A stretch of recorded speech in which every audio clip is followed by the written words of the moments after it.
Cordial saludos a todos. Mi nombre es Francisco Antonio Calvo de Horta. Soy conferencista en temas proféticos. En el video anterior estuvimos compartiendo la parte 2 de los escenarios proféticos que trata de la cuarta trompeta. Ahora continuamos con la parte 3, el final de esta profecía. Para continuar viendo los videos, pueden ingresar a YouTube, inicio, y escriban el link de la página, que es temaprofético@gmail.com. No olviden de dar un me gusta. Veamos en el proceso de conversión y de creer. Lleva un tiempo del cual necesitamos empezar ya. Aquí lo más importante es que empecemos ya, iniciando con una alimentación sólida y espiritual de alta calidad que nos lleve a mejorar nuestras vidas sociales y una buena comunicación con Dios. Es tiempo de hacer un alto en el camino, de reflexionar, de entender, de comprender y discernir y preguntarnos, bueno, ¿cuál es el verdadero camino que debemos de andar cada uno de nosotros aquí en la tierra? Yo pienso que mucha voluntad, coraje, fe, pasión y amor, y así podamos ir poco a poco cambiando nuestras costumbres, nuestras creencias y nuestros hábitos. ¿Cuál es nuestro propósito en la tierra? Una pregunta. ¿Para qué vinimos a este mundo? ¿Por qué permite Dios que sus escogidos pasen años y décadas de prueba y persecuciones? ¿Por qué es tan importante vencer? Pues hay un propósito grandioso y portentoso por el cual estamos en este planeta. La mayoría de los seres humanos no se detienen a pensar cuál es ese propósito en la vida. La verdad es que muchos suponen que no hay un propósito. En el caso personal, ¿cree usted que hay un designio para su vida? ¿Hay alguna razón trascendental por la cual usted existe? ¿Cabe acaso la posibilidad de que el destino que le espera sea algo increíblemente interesante y satisfactorio? Bueno, sea cual fuere la situación actual, pueden tener la certeza absoluta de que en el futuro le tiene reservado felicidad, alegría y, por qué no decirlo, una paz duradera. ¿O es su vida en esta tierra una existencia efímera y llena de decepciones, en un ir y venir sin un propósito trascendental? En este caso, como la vida de las aves, las abejas, o, para ser más ameno, un reptil que se arrastra sobre la tierra. Pues es obvio que no. Usted, como persona humana, está dotado de una inteligencia que estas criaturas no poseen. Puede imaginarse usted en el futuro, tener sueños y esperanzas, y en ese sueño de un ingenio creativo que no tiene paralelo en ninguna otra forma de existencia física. Estas son unas cosas que merecen una reflexión y tenerlas presente. Bueno, mis queridos amigos, entonces, según en la palabra de Dios, hay un propósito, y esto se le puede llamar designio, misterio escondido de Dios.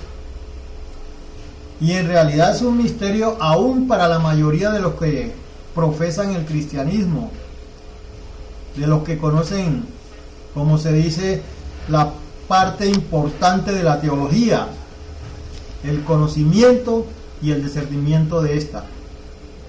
Pues es algo que supera la imaginación del ser humano en este misterio escondido de Dios. Y a la vez es algo tan obvio y tan sencillo y poderoso que en su lógica uno se pregunta, bueno, ¿y cómo no lo he entendido antes? Bueno, mi querido amigo, la fe en Cristo es ese puente donde usted está ahora, y es el lugar que Dios quiere mostrarte y llevarte. Ahora pues le toca a usted extender su mano y abrir el corazón a Cristo Jesús y dejarse llevar a ese misterio escondido de Dios que tiene para usted. Hay un refrán que dice que escribe en piedra tu sueño y en arena tus fracasos, pues el agua y el viento harán más brillante la roca y borrarán las huellas del fracaso. Esto para tener en cuenta en este propósito que Dios nos dio en la vida. Él nos creó con el propósito de que pudiéramos disfrutarlo a Él. Él expone su gloria para que nosotros podamos encontrar la verdadera satisfacción en Él. La creación del mundo fue una expresión de su amor, donde nuestro Padre Celestial disfruta de la creación y Él se complace en que lo glorifiquemos, y al glorificarlo también nosotros lo disfrutamos. Es decir, es como padre e hijo padre. Entonces, la obra de la creación y de la redención es establecer una relación perfecta entre Dios y la criatura. Ahora, el llamamiento al Evangelio es entrar en esta relación. Dios se deleita en el hombre. Aquí el propósito de Dios es con nosotros, es tener una relación permanente de padre a hijo y de hijo a padre. Esto es los misterios que Dios tiene escondido para nosotros, pero hay algo más importante en ese misterio, que Él busca darnos la vida eterna, no una vida de 20, 30, 50, 70, 80 años. No, lo que el Padre nos está dando a conocer en ese misterio escondido es que tiene un regalo para nosotros, y es una vida eterna. Sé que para muchos va a ser difícil creer, pero para Dios todo es posible, y si Él lo dice en su ley y si Él lo dice en su palabra, pues porque así se hará. Bueno, mis queridos amigos, entonces miremos, ¿y qué pasa cuando la persona es rebelde a su ley y mandamientos y no acoge a sus consejos? Aquí está la contraparte negativa. ¿Cuáles son esas consecuencias de no obedecer a Dios? El resultado del pecado es que el Espíritu Santo se aleja de la persona. Hace imposible que el pecador pueda morar en la presencia de nuestro Padre Celestial. O sea, está totalmente apartado, porque ninguna cosa impura puede morar con Dios. Entonces aquí una de las consecuencias es que se aparta el Espíritu Santo que habita en el ser humano por esa rebeldía, por esa incredulidad, por falta de fe, por no creer en la palabra de Dios y no caminar en su ley y cumplir sus mandamientos. Entonces ahí el alma y el cuerpo es lo que se dice, se abatalla, alma y cuerpo, porque el espíritu, como se dice, se arrincona un poco, y ya en el libre albedrío el alma hace lo que le parece bien. Como se dice, a lo malo le parece bueno y a lo bueno le dice malo, y eso ya es el alma en el cuerpo, en el ser humano. Entonces uno de estos objetivos es que el Espíritu Santo se aparta del ser humano y ya la persona queda como vacía, sin poderse comunicar con el Señor. ¿Qué consecuencia pues traería esta rebeldía? Pues cuando nosotros ignoramos la voz de Dios y obstinadamente seguimos actuando en esa rebeldía y hacemos lo que hacemos según nuestra voluntad, aquí ya nuestros corazones se vuelven insensibles al punto de llegar a perder la paz. O sea que ya la persona no va a disfrutar de esa paz que es la que da el Espíritu Santo. Entonces esta persona va a estar intranquila en todo momento. Aquí Dios nos advierte en su palabra que la justicia ayuda al íntegro, pero la maldad perturba el alma del pecador. Entonces miremos cuál es esa obediencia que le agrada a Dios. Miremos esta parte. El profeta Samuel respondió en ese tiempo a unas preguntas. ¿Qué agrada más al Señor, a nuestro Padre Celestial? ¿Qué es lo que le agrada más a Dios?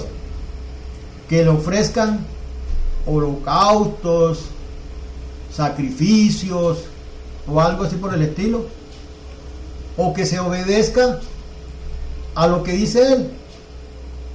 Pues lógico, el obedecer vale más que 1000 sacrificios, y prestar atención más que a la grasa de carnero o a los sacrificios. Entonces lo más importante aquí es obedecerle a Dios y caminar en su ley.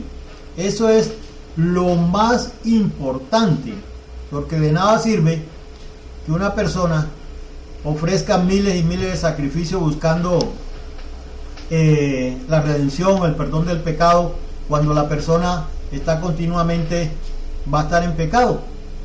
De nada le va a servir esos sacrificios. Pero si la persona obedece, camina en la ley de Dios, cumple sus estatutos y los mandamientos, es claro que Dios obviamente va a guiar y a orientar a esa persona a través del Espíritu Santo. Bueno, ahora miremos cuál es la comprensión del castigo de Dios. El castigo de Dios, digamos que es definido como la percepción del mal por la injusticia del hombre. Es traducido como castigo, donde se revela a todo lo que es injusto, donde juzga a todos los pueblos y perfecciona a aquellos que le aman con un corazón sincero. Esto es un justo castigo hacia todo lo que es impuro. Digamos que es el aborrecimiento que surge del carácter mismo de Dios hacia el hombre impuro. ¿Por qué? Por infringir su ley, su palabra, sus mandamientos. Bueno, entonces, analizando estos temas, veamos ahora a partir cuándo y dónde comienzan estos hechos relacionados con los juicios de Dios aquí en la tierra. Muchos dirán, bueno, ya han comenzado, sí, ya hay muchas profecías que se han dado cumplimiento, otras que están por empezar y otras que aún no han todavía comenzado. Digamos que para estos tiempos, para esta era, para este próximo año 2024, tomémoslo así, podría darse el cumplimiento de la profecía del libro de Mateo, capítulo 24, versículos 6 al 8, aunque ya en los anteriores videos les comuniqué que ya se está vislumbrando esta profecía, que está relacionada con temas de guerras. Ya tenemos hechos históricos, digámoslo así, entre Rusia y Ucrania. Ahorita Israel, la franja de Gaza.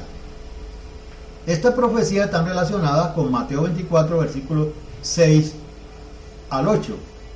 Pero hay otra profecía importante y que está a la puerta, que es la profecía del libro de Isaías, capítulo 17, versículos 1 al 4. Esta profecía está relacionada con una guerra entre Siria e Israel y otras naciones más. Este tema de la guerra, como lo han podido muchos apreciar, ya, como se dice, está cocinándose, está a la puerta. Y lo más seguro es que en cualquier instante, en cualquier momento, antes de finalizar o al comienzo del año 2024 o al finalizar este 2023, podríamos tener, como se dice, noticias de estos ataques entre estas naciones. Es allí donde inicia el cumplimiento de estas dos profecías, Mateo 24, Isaías 17. Dada esta guerra, la de Isaías 17, 1, 3, comienza a correr el tiempo profético como lo establece su ley, que es en tiempo de tribulación alta. Y este inicia a correr después del cumplimiento de esta profecía de Isaías 17, 1, 4, la cual va enlazada con el libro de Daniel, capítulo 9, versículo 24 al 27. Y está relacionado con el medio tiempo profético del libro de Daniel, capítulo 12, versículo 7. Ahí pueden verificar sobre el medio tiempo profético. No los otros tiempos proféticos que ya pasaron, que lo hablé en los videos anteriores. No, este es el medio tiempo profético. Veamos el porqué.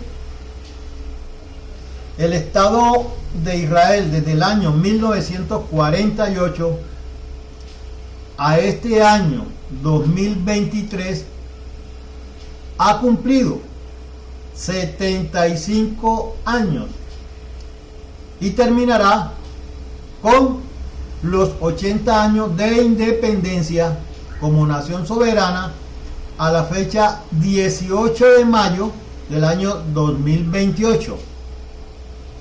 Tiempos proféticos establecidos como generaciones, según lo escrito en el Salmo, capítulo 90, versículo 10, y cuyo tiempo termina en el año 2028, los 80 años. Y enlaza también con la profecía de Isaías 17, 1, 3, como lo dije antes, Daniel capítulo 12, versículo 7, y Daniel capítulo 9, versículo 24 al 27. Y estos son tiempos vistos como el cumplimiento del medio tiempo profético, ya que marcaría el final de una generación de los 70 a 80 años, como lo establece el Salmo, del que se preguntarán, pero ¿cómo se está seguro de esto? Claro, hagamos un análisis de esta generación de los 70 a 80 años. Como le dije, en el libro bíblico de Mateo 24, 34, se habla, Mateo 24, versículo 34, se habla de una generación, la cual se refiere a la edad del ser humano, donde dice el Señor Jesús: de cierto os digo, que no pasará esta generación hasta que todo acontezca. Bueno, y hacemos una pregunta: ¿y dónde está la edad de esa generación? Como ya lo dije, libro de los Salmos, capítulo 90, versículo 10, ahí pueden verificar. Ahí se menciona que los hombres tienen una edad aproximadamente de 70 años, y otro Dios le permite que lleguen a los 80 años, los más robustos. Pueden verificar el Salmo 90, 10, y ahí les está dando la edad de los hombres para esta generación, no para que ya han pasado, sino para esta generación. Veamos, Dios cumple hasta el final de los tiempos. Él traza y también adelanta o atrasa los tiempos. Él es Dios y Él es soberano. Entonces, ¿a qué se refirió cuando nuestro Señor Jesucristo dijo que había una generación que sería testigo de lo que un día profetizó en el Monte de los Olivos ya hace más de 1000 y pico de años? La pregunta que muchos podrían hacerse es: ¿cuál es esa generación? Porque ya pasaron muchas, pues la que acabamos de enunciar. Pero veamos, cuando interpretamos las palabras correctamente, podemos entender que sí existe esa generación, y para identificarla debemos de conocer los tiempos, para así asegurarnos que estamos interpretando las palabras del maestro correctamente, ¿sí? Entonces, este tiempo comenzó a correr, como le dije, del año 1948, cuando comenzó a florecer la nueva Israel, después de la Segunda Guerra Mundial. En el libro de Isaías, capítulo 66, versículo 8, desde allí comienza a marcar el inicio de la verdadera y nueva generación del pueblo de Israel. Esto quiere decir que ya llevamos varios años de generación y contado, y si se hace una suma desde 1948 al 2023, llevamos 75 años de esa generación que se habla en el libro de Isaías 66, 8, para el pueblo de Israel y el cumplimiento profético. ¿Alguna pregunta? ¿Para cuándo se prevé el comienzo de estos hechos proféticos? Entonces veamos, la Biblia es como un rompecabezas. Hay que ir armando la respuesta con paciencia y con mucho cuidado. Ya dijimos que el libro de Isaías, capítulo 66, versículo 8, que es allí cuando comienza a regir el tiempo, donde está escrito y dice, palabras textuales: ¿quién oyó cosa semejante? ¿Quién vio tal cosa? ¿Concebirá la tierra en un día? ¿Nacerá una nación de una vez? Pues en cuanto Sión estuvo de parto, dio a luz a sus hijos. Pues aquí se nos está diciendo que la nueva Israel comenzó a florecer en el año 1948, después de la Segunda Guerra Mundial. Es donde comenzó a marcar el inicio de la verdadera y nueva generación del cual he estado hablando. Esto quiere decir que ya llevamos esos 75 años de generación. Se habla también de estos registros históricos después de la Segunda Guerra Mundial, que fue mediante una reunión en una asamblea general de la ONU, celebrada el 2 de abril de 1947. Allí se aprobó la resolución número 181, en la que se acordó la partición de Palestina en un estado árabe y otro judío, mientras que Jerusalén pasaba a ser administrada por la ONU. Ya finalmente Gran Bretaña anunció la retirada de sus tropas para ese tiempo, para el 14 de mayo de 1948, y así fue cuando Israel fue declarada nación soberana. Entonces miremos esta generación que ya está próxima a terminar su cumplimiento. Primero debemos de analizar el texto que explicó nuestro Señor Jesucristo en Mateo 24, para que fueran testigos de qué, esta generación de qué, de guerras, terremotos, peste, pandemia, hambre, muerte, y que también vieran a la higuera florecer desde 1948, que es Israel. Y escrito está, dice que de cierto os digo que no pasará esta generación hasta que todo acontezca. Libro de Mateo 24:34. Mire que aquí nos está diciendo ya el tiempo de cumplimiento para esta generación ya está demasiado cerca, para que se presenten todos estos hechos que se habla en el libro de Mateo 24, como les acabé de denunciar: guerra, terremotos, pestes y todas estas hambrunas que están próximas a suceder. Pues ahora veamos el tiempo de la tribulación. ¿Qué pasará en ese tiempo ya cuando se inicie después de la guerra?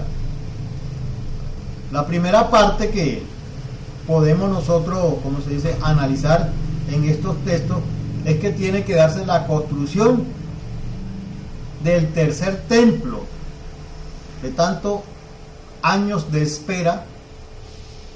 Tiene que darse la construcción de ese templo de tantos años para el cumplimiento de la profecía, que es necesario que el templo de Jerusalén sea construido.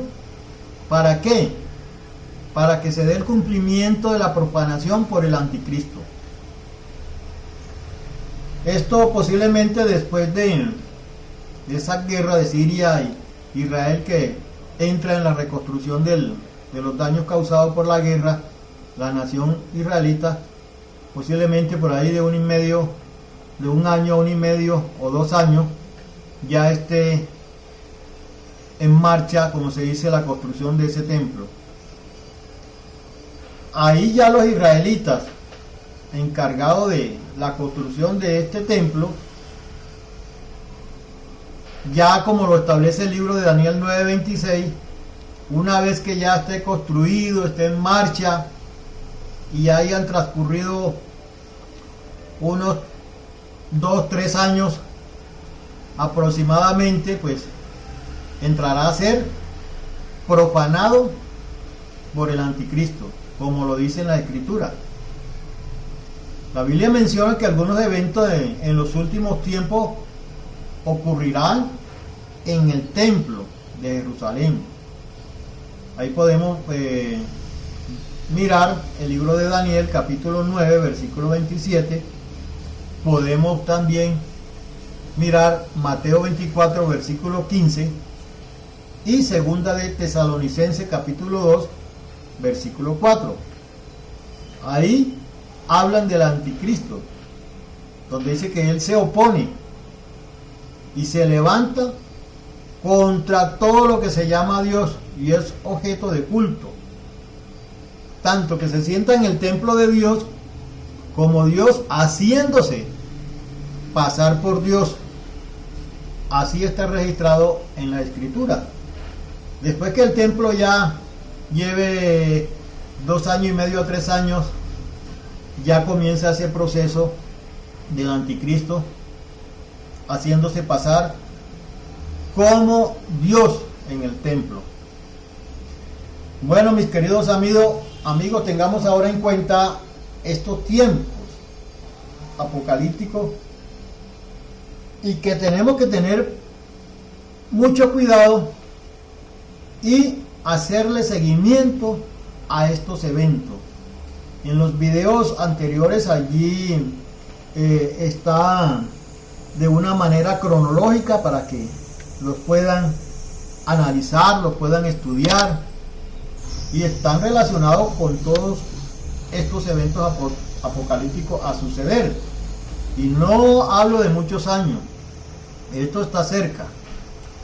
Nos hacemos una pregunta, o que muchos se hacen: bueno, ¿y de qué país sale el anticristo? Esa es una pregunta. ¿De qué país sale el anticristo? Muchos han hablado que de una nación, que de otra nación, pero no hay un sustento bíblico que ellos digan, sí.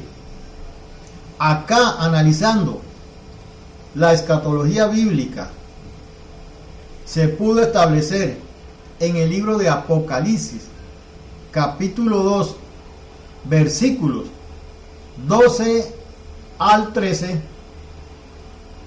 posiblemente la antigua ciudad de Pergamo. Ustedes pueden verificar en Apocalipsis 2, versículos 12 y 13, y ahí le habla claritamente que la antigua ciudad de Pergamo hoy en día es la ciudad de Bergama en la actual Turquía.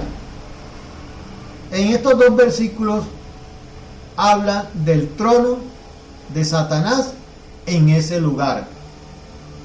Dejemos que sea la misma interpretación bíblica que les dé a conocer. Por eso los invitamos a que lean Apocalipsis 2, versículos 2 y 13.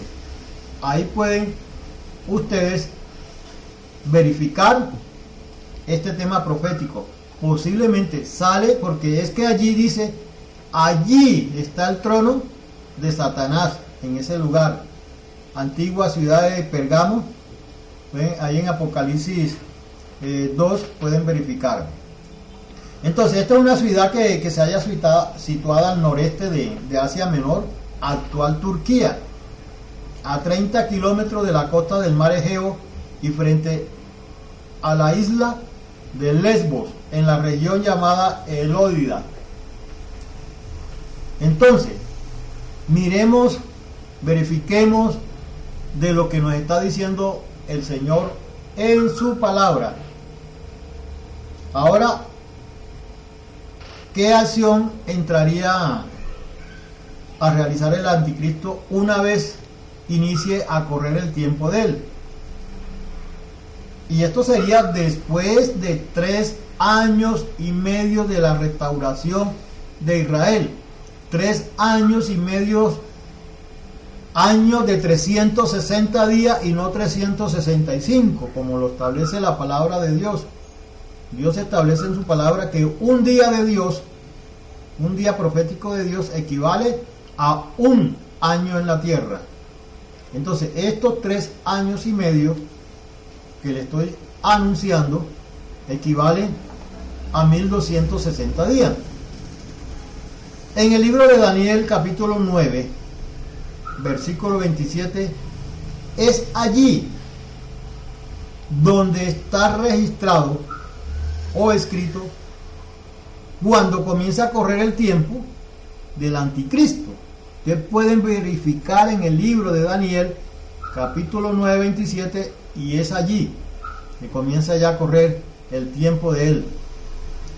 Esto un poco después de terminar las 62 semanas, porque primero hay un levantamiento que es el levantamiento del Espíritu Santo, y ahí sí Él ya inicia. Entonces, ustedes pueden verificar en el libro de Daniel, capítulo 9, versículo 26. Ya después que aparece ya Él, que se levanta el Espíritu Santo y aparece Él como gran líder político, donde entra a coordinar el último tratado de paz entre las naciones. O sea, después que se presenten todas esas guerras, Él entra a mediar con todas las naciones del mundo un supuesto acuerdo de paz mundial, y que obviamente son auspiciados por todos los países, tanto europeos y en todo el mundo. Y es allí que todas las naciones enviarán presidentes o ministros a coordinar ese acuerdo o tratado de paz. Posiblemente envíen una fuerza de paz también a Israel y se llegue a ese acuerdo. Entonces, para que el anticristo pueda lograr este acuerdo de paz entre todas las naciones del mundo y conformar un nuevo orden mundial, las naciones tienen que estar unidas en 10 supernaciones. Recuerden que en el libro de Daniel, capítulo 9, 25, versículo 27, Daniel 9, 27, Isaías 28, versículo 15 y 18, Isaías 28, versículo 15 y 18, allí el anticristo conforma esas 10 supernaciones de que le estoy hablando. ¿Para qué? Para él poder tener el control a nivel global. Y cada supernación que conformarán las naciones del mundo entrarán a operar bajo un líder que le servirá solo a él, al anticristo. Y esa es la forma de que él puede organizar y operar sobre todas las naciones del mundo como líder mundial. Entonces veamos estas 10 influencias del nuevo orden mundial que podrían estar representadas de la siguiente manera: América del Norte, Europa Occidental, Japón, Australia estaría con Sudamérica, el resto de la economía del mercado del mundo desarrollado. Como les dije, son varias naciones que están dentro de una sola. Europa Oriental, incluyendo Rusia, América Latina, África del Norte y el Medio Oriente, África tropical, sur y sudeste de Asia y China. Aquí hemos desarrollado 10 supernaciones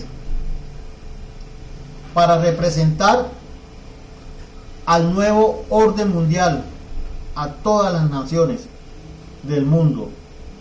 Es la forma de que el anticristo organizará al mundo de esta manera. Este personaje obviamente va a utilizar sus habilidades satánicas compatibles para producir ese falso tratado de paz mundial, el cual será por 7 años, como lo dice la palabra, entre los árabes y los judíos, y con muchas naciones del mundo. Este periodo de 7 años es conocido como la tribulación, la cual será la más intensa y que nunca se haya visto en la tierra. ¿Por qué? Porque estará llena de guerras, hambrunas, plagas, desastres naturales por doquier. Y aquí esto ya, como lo dice la palabra, son los dolores de parto, el cual se habla en el libro de Mateo, capítulo 24, versículo de 3 al 28. Entonces este líder, el anticristo, este líder, les dirá a las naciones que él traerá paz y seguridad por 7 años. Y al final de los 3 años y medio, que son 1260 días del periodo de su gobierno que le corresponde a él, rompe el pacto y él mismo se va a la guerra con la nación y contra el pueblo de Israel. Durante la tribulación el anticristo gobernará junto con el falso profeta, quien será el que tome el control del Vaticano para ese tiempo. El falso profeta, junto con el anticristo y Satanás, formarán la tercera persona de la Trinidad diabólica, queriendo ellos copiar la Trinidad de Dios. Y es el hombre de pecado. El falso profeta ayuda al anticristo a convencer al mundo que el anticristo es digno y merecedor de adoración, y en última instancia es él, Satanás, es él el quien hace cumplir esta adoración bajo pena de muerte. Así lo establece la palabra de Dios. Nos dice: y a fin de que sean condenados todos los que no creyeron, los incrédulos, en la verdad, sino que se complacieron en la iniquidad, o sea, en lo malo. El trabajo de este falso profeta, a través del poder que se le permite de manera breve, por poco tiempo, es unir en una sola a todas las religiones del mundo, para luego entregárselas en manos del anticristo. Este falso profeta tiene aceptación y carisma, tiene poder de convencimiento y le cae bien a las multitudes en la tierra y a todas las religiones. Y por medio de señales y prodigios convence a la gente e influenciará al mundo para que crean que es un enviado de Dios. Bueno, este gran líder religioso realizará milagros y obligará al mundo a rendirle culto a la bestia, o sea, al anticristo y a su imagen. Ustedes pueden verificar en el libro de Apocalipsis capítulo 13, versículo 1 al 17, allí donde se le otorga poder a estas bestias. Durante el tiempo de la gran tribulación, muchas personas que se encuentren en pie verán el cumplimiento de estas profecías, y muchísimos caerán en el engaño.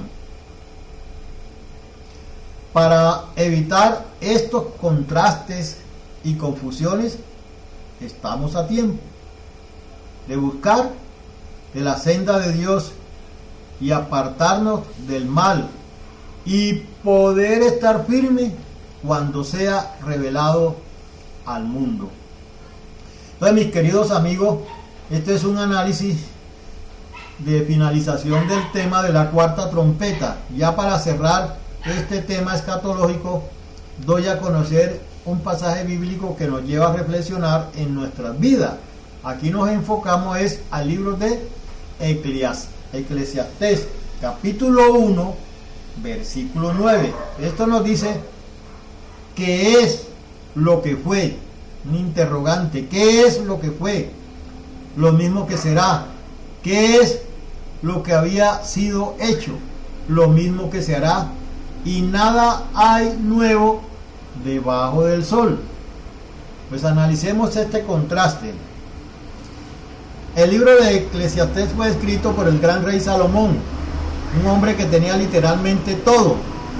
Él narra sus anécdotas a través de todas las delicias y actividades que tenía la vida, su dinero, riquezas, influencias, que eran grandes. Fue bendecido con sabiduría más allá de cualquier otro hombre. Tuvo muchas esposas y concubinas, sus jardines y palacios eran la envidia de otro reino y pudo disfrutar de lo mejor que la vida tenía para ofrecer. Debido a esto, él se puso a meditar y esto es lo que dijo: pues nada tiene sentido. No hay ningún sentido absoluto. Su conclusión fue que la vida bajo el sol, es decir, la vida existencial, la vida humana, este mundo, con todas sus cosas, los sentidos y las experiencias, no tienen sentido. ¿Por qué? Porque Dios nos creó para algo más allá de lo que podemos nosotros experimentar en nuestras vidas. Algo que va más allá de los placeres y las frustraciones de la carne.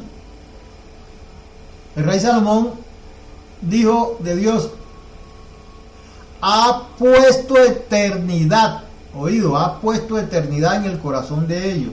En el libro de Eclesiastés 3:11 pueden verificar, dice: todo lo hizo hermoso en su tiempo y ha puesto eternidad en el corazón de ellos, sin que alcance el hombre a entender la obra que ha hecho Dios desde el principio hasta el fin. Esto, en el fondo, muchos tenemos algo claro, que no es todo el propósito lo que el Señor, lo que Dios tenía para darnos a nosotros desde la creación del mundo. Se preguntarán: ¿cuál es ese propósito y cómo lo encontramos? Veamos. La primera vida que Dios creó para el hombre fue una vida dichosamente significativa en el jardín del Edén. Dios creó al hombre a su imagen, Génesis 1:26, antes que la humanidad cayera en pecado y la maldición del pecado viniera a la tierra.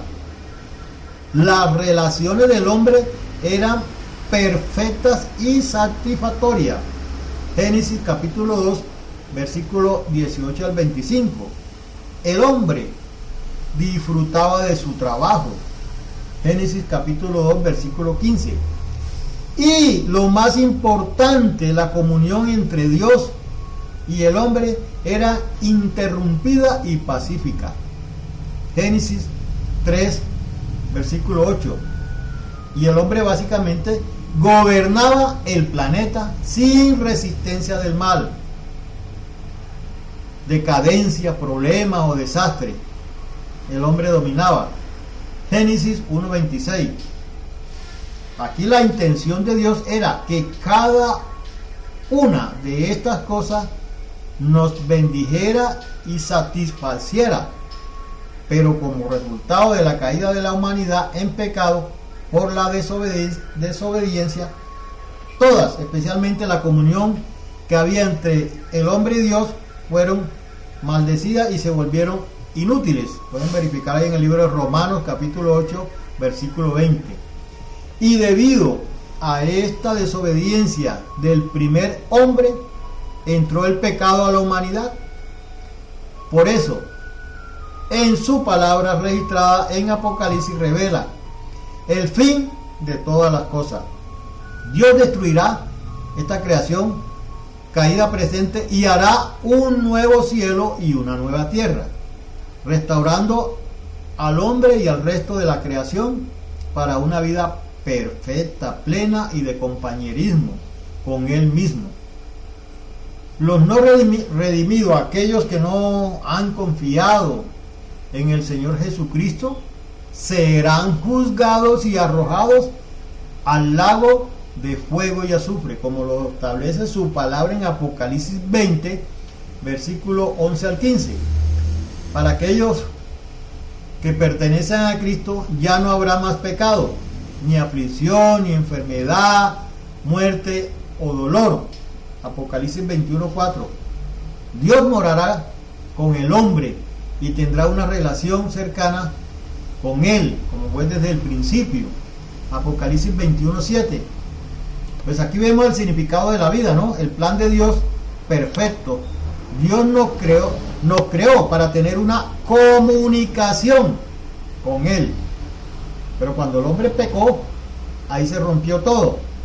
Sin embargo, Dios dice, restaura a través de nuestro Señor Jesucristo ese compañerismo en nuestros corazones a través de la fe en Cristo.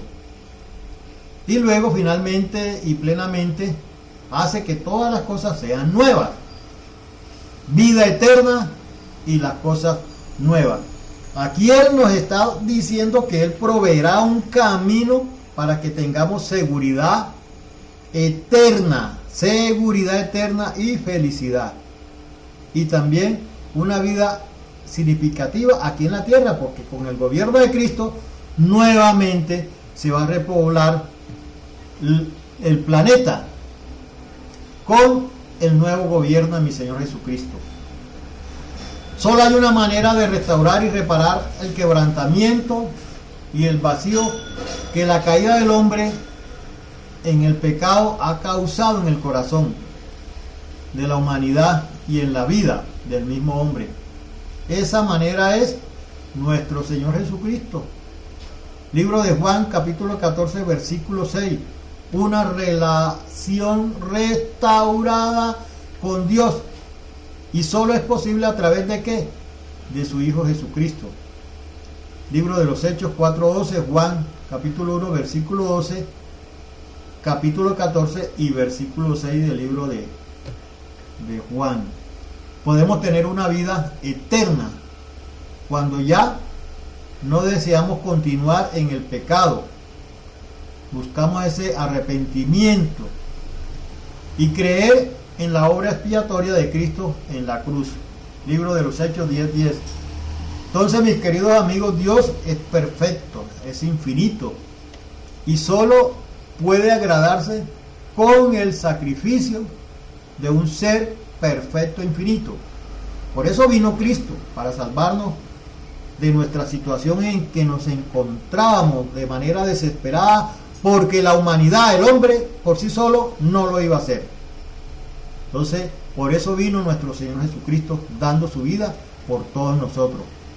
Por eso fue la reflexión del rey Salomón cuando dijo, nada tiene sentido porque no hay nada absoluto. La vida debajo del sol, nace, muere, se reproduce y vuelve y sigue lo mismo. ¿Cuál es el sentido? ¿Sí? Ahora, el conocimiento de Dios proporciona alivio y descanso maravilloso a una vida eterna. Cuando hablamos de una vida eterna, muchos no lo creen, pero créanle a Dios en su ley y su palabra.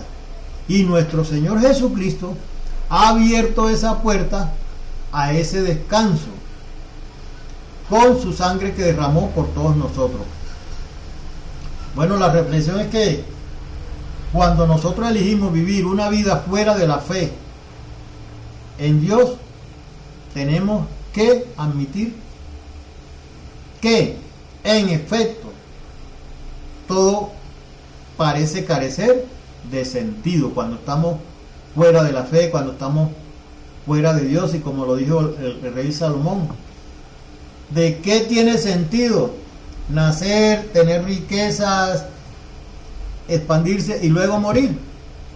No tiene sentido la vida. Pero aquí Dios nos está dando ese tesoro escondido que es la vida eterna. Todo lo que nosotros hacemos fuera de Cristo, por importante que sea, es solo temporal. Por eso es que manifestó el rey Salomón la vida bajo del sol, pero no hay sentido. Claro, no hay sentido porque está fuera de Cristo, fuera de Dios, y no va a haber una vida eterna. A lo contrario, que si nosotros estamos con Dios, caminamos en su ley, en su palabra, cumplimos su ley y sus mandamientos, pues vamos a tener una vida plena, una vida llena de éxitos y una vida eterna, que es lo más importante regalo que Dios le puede dar al hombre aquí en la tierra, una vida entera, plena y eterna. Entonces, para que la vida pueda tener un sentido con este propósito que Dios quiere para nosotros, pues debemos de estar conectados con una responsabilidad hacia Él, que va más allá de esta vida terrenal que tenemos. El pecado desde el principio de la creación del mundo, la incredulidad del hombre hacia Dios, el incumplimiento a su ley, la fugacidad de los placeres de la vida, la incertidumbre que rodea al ser humano, la falta de amor y comprensión entre los hombres, porque no hay esa comprensión entre el hombre, la caducidad de todo lo humano, la injusticia de la vida y la falta de principios y valores en mucho, ha hecho que el hombre no alcance a entender la obra que ha proyectado Dios desde el principio hasta el fin, relacionada con la eternidad a sus hijos, a los que creen, a los que caminan en su palabra. Por eso es que en el libro de Eclesiastés, Rey Salomón reflexionó sobre lo breve que es la vida humana y lo inevitable que es la muerte. A través de estos pasajes, pues, aprendemos la importancia de aprovechar cada momento y vivir con una perspectiva eterna en mente. Nos anima a no proteger la búsqueda de la felicidad, lo podemos decir así, nos anima mucho a no postergar una búsqueda en la felicidad y el propósito, sino a valorar cada día como un regalo y a vivir con una plenitud en gratitud. Nos dice Eclesiastés 6:12, ¿por qué? ¿Quién sabe cuál es el bien del hombre en la vida? Todos los días de la vida de su vanidad, los cuales él pasa como sombra. ¿Por qué? ¿Quién enseñará al hombre que será después debajo del sol?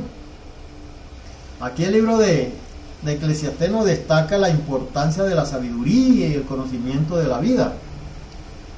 Se nos alienta a buscar la sabiduría y a valorar por encima de la riqueza y los placeres mundanos.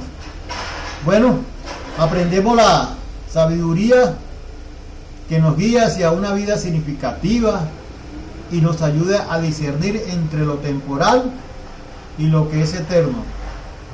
Entonces, mis queridos amigos, lo importante es temer a Dios y guardar sus mandamientos, ya que el temor de Dios y la obediencia a sus mandamientos son fundamentales en la búsqueda de este propósito, a una vida plena, a una vida eterna. Aprendamos que nuestra relación con Dios y nuestra obediencia a sus enseñanzas nos brindan una base sólida y significativa para vivir en un mundo lleno de incertidumbre. Entonces, mis queridos amigos, espero que este tema haya sido de su agrado y que el Señor los continúe bendiciendo a cada uno de ustedes y en el seno de toda su familia. El próximo video les estaré hablando de la quinta trompeta. Así es que hasta entonces y bendiciones.